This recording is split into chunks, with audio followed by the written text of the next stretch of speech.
সংবাদপত্রের ভাষ্য অনুযায়ী গত 10 দিনে ঈদের আগে এবং পরে সড়ক দুর্ঘটনায় মারা গেছে প্রায় 274 জন মানুষ।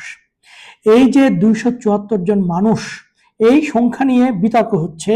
কে বলছে এই সংখ্যা 300, কে বলছে এই সংখ্যা বাড়িয়ে বলা হচ্ছে, কে বলছে এটা 200 থেকে 250 হবে।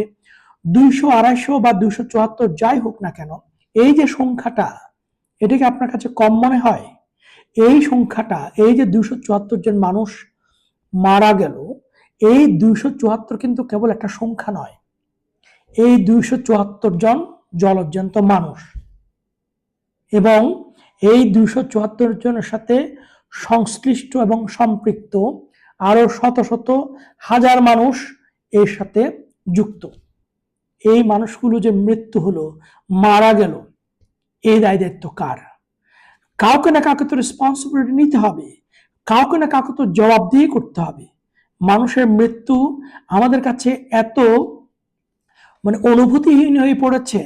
এই 274 জন মানুষের মৃত্যু একটা সংখ্যা আকারে, একটা নিউজ আইটেম আকারে সংবাদপত্রে আসে, পরের দিন সেটা হারিয়ে যায়। কিন্তু এই 274 জন মানুষের পরিবারের কি অবস্থা আমরা কি বোঝার চেষ্টা করেছি, ভাবার চেষ্টা করেছি, কল্পনা করার চেষ্টা করেছি? এই 274 জন মানুষ তো এই সমাজেরই অংশ, আমাদেরই কারো না কারো ভাই, বন্ধু, আত্মীয় স্বজন এবং পরিজন। সুতরাং এই মৃত্যুর মিছিল কবে থামবে, এই জবাব কে দেবে? কেবলমাত্র সরকারের উপরে দায় চাপিয়ে আমরা কি নিজেদের দায় দায়িত্ব অস্বীকার করতে পারি? সামাজিক সচেতনতার জায়গাটা আমরা কি অস্বীকার করতে পারি? নাগরিক দায়িত্ববোধের জায়গাটা কি আমরা অস্বীকার করতে পারি? আসলে আমাদের সবাইকে সম্মিলিতভাবে এই মৃত্যুর মিছিল বন্ধ করতে হবে, রোধ করতে হবে। কিভাবে করা যায় তা নিয়ে চিন্তা ভাবনা করতে হবে, নিজের স্বীয় দায়িত্ব পালন করতে হবে।